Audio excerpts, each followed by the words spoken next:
जय हिंद साथियों। बदलते बिहार की तस्वीर के बाद बौखलाती हुई पश्चिमी बंगाल की ममता सरकार को पूरा भारत वर्ष देख रहा है। राजस्थान, उत्तर प्रदेश, मध्य प्रदेश, गुजरात, महाराष्ट्र, हरियाणा, कर्नाटका, पंजाब, दिल्ली, आसाम, मेघालय, त्रिपुरा और प्रमुखता से पश्चिमी बंगाल सहित घुसपैठ की समस्या पूरे भारतवर्ष में तेजी से अपने पैर पसार रही है।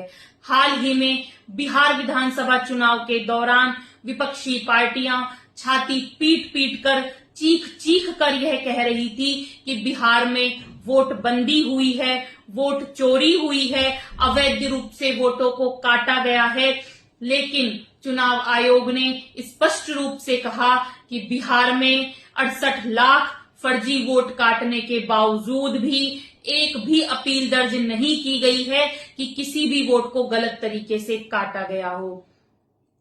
साथियों, सुप्रीम कोर्ट में वकीलों ने पीआईएल की कि भारत में 5 करोड़ से अधिक अनुमानित घुसपैठिए हो सकते हैं, लेकिन अब ऐसा लग रहा है कि यह आंकड़ा इससे ज्यादा भी हो सकता है। साथियों, भारत के 12 राज्यों में एसआईआर की प्रक्रिया शुरू हो चुकी है। एसआईआर मतलब स्पेशल इंटेंसिव रिवीजन, मतदाता सूची सत्यापन प्रक्रिया, जिसमें नए वोटर कार्डों को जोड़ा जाता है, नए युवाओं को जोड़ा जाता है जो वोट देने के लायक होते हैं, मृतकों को उस सूची से हटाया जाता है और वोटरों की जांच पड़ताल की जाती है क्या वह भारत का निवासी है या नहीं। साथियों, 2002 को आधार मानकर एसआईआर की प्रक्रिया को शुरू किया गया है, लेकिन 1971 में पाकिस्तान और बांग्लादेश के विभाजन के बाद से ही भारत में घुसपैठ की समस्या पनपने लगी थी। 1984 में राजीव गांधी की सरकार के समय, वीपी सिंह की सरकार के समय, नरसिम्हा राव की सरकार के समय, यूपीए 1 और यूपीए 2 की सरकार के समय में भारत में घुसपैठी तेजी से आ रहे थे। साथियों, जैसे ही पश्चिमी बंगाल में एसआईआर की प्रक्रिया को शुरू किया जाता है, वैसे ही ममता सरकार का काला चेहरा पूरे देश के सामने आ जाता है। ममता सरकार रैली कर रही है, मार्च कर रही है, विरोध प्रदर्शन कर रही है, एसआईआर के फॉर्म की कॉपियां फाड़ रही है और यह कह रही है कि एसआईआर की प्रक्रिया को पश्चिमी बंगाल में नहीं किया जा सकता। लेकिन इसके दूसरी तरफ जैसे ही इस प्रक्रिया को शुरू किया जाता है तो एक अलग ही पश्चिमी बंगाल देखने को मिलता है। वहां पर बोरी की बोरी आधार कार्डों से भरी हुई, जो कि नदियां और तालाब में तैर रही हैं, दिखाई दे रही हैं।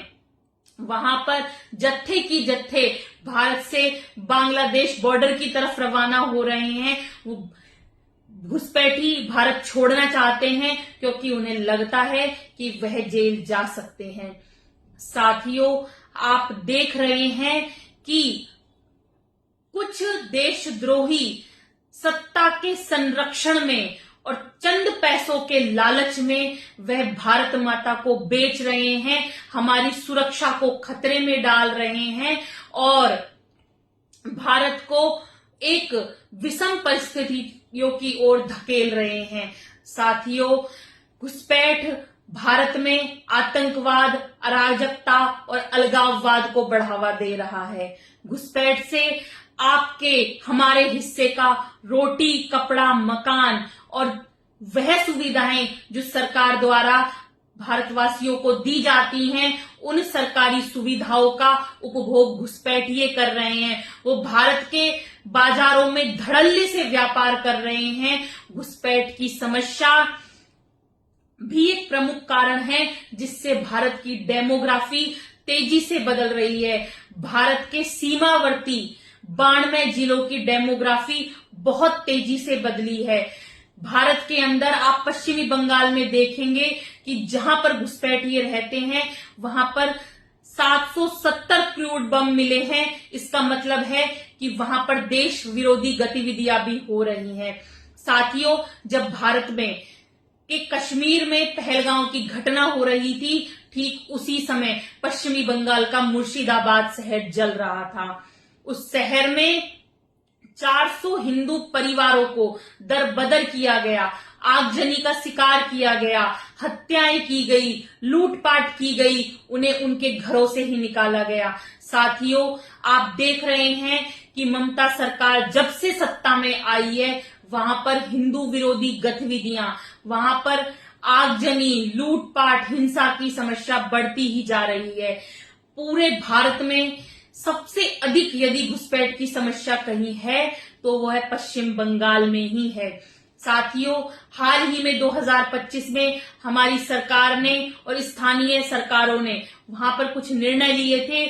जम्मू कश्मीर में घुसपैठियों की बिजली और पानी को काट दिया गया था। गुजरात के चड़ोबा तालाब कस्बे में बुलडोजर एक्शन किया गया था। गुजरात के बड़ोदरा एयरपोर्ट से घुसपैठियों के उनके देशों में डिपोर्ट किया गया था। साथियों, त्रिपुरा वासियों ने एक अनोखी पहल की। उन्होंने घुसपैठियों को अंदर आने से रोका और जब वे नहीं माने तो उन पर तीरों की वर्षा की। साथियों, यह अपने आप में एक जन जागृति है कि त्रिपुरा वासी जागृत हो चुके हैं और वह चाहते हैं कि उनकी सीमाएं सुरक्षित रहें। अभी हाल ही में अरुणाचल प्रदेश में भी एक घटना सामने आई है जिसमें घुसपैठी अपने धर्म स्थानों को बिना किसी डॉक्यूमेंट्स के, उनके पास अपने खुद के डॉक्यूमेंट्स पूरे नहीं है, फिर भी वो वहां पर मस्जिद बना रहे हैं। साथियों, अरुणाचल प्रदेश का यूथ इंडिजिनस ऑर्गेनाइजेशन इसका लगातार विरोध कर रहा है। पूरे भारतवर्ष को इसके खिलाफ जागृत होना पड़ेगा, क्योंकि हमें अपने आसपास चारों तरफ आंख खोलकर देखना पड़ेगा कि कोई घुसपैठिया तो नहीं रहता जो आपके और हमारे हिस्से का रोटी कपड़ा मकान और सरकारी सुविधाओं का उपभोग कर रहा हो। क्योंकि ये भारत के हिंदू, मुस्लिम, सिख, ईसाई, जैन, बौद्ध, पारसी और प्रत्येक भारतवासी के हिस्से का रोटी कपड़ा मकान है, उसके हिस्से के संसाधन है, उसके हिस्से की सुविधाएं हैं, उसके हिस्से का प्रधानमंत्री आवास योजना है, जिसका लाभ ये घुसपैठिए उठा रहे हैं और सत्ताएं इनको संरक्षण दे रही हैं अपनी सत्ता पर काबिज रहने के लिए, जो भारत के लिए दुर्भाग्यपूर्ण बात है। साथियों, मैं यही कहना चाहूंगी कि हमें जागृत होना चाहिए और एसआईआर की प्रक्रिया में जैसे हम लोकतंत्र के पर्व मतदान पर अपनी भागीदारी निभाते हैं, वैसे ही इस महान लोकतंत्र के पर्व पर, इस महान प्रक्रिया पर हम लोगों को गर्व होना चाहिए कि हमारे देश के गृह मंत्री दहाड़ कर ये कह रहे हैं, भरे मंच पर ये कह रहे हैं कि मैं घुसपैठ की समस्या को भारत में जड़ से खत्म करूंगा।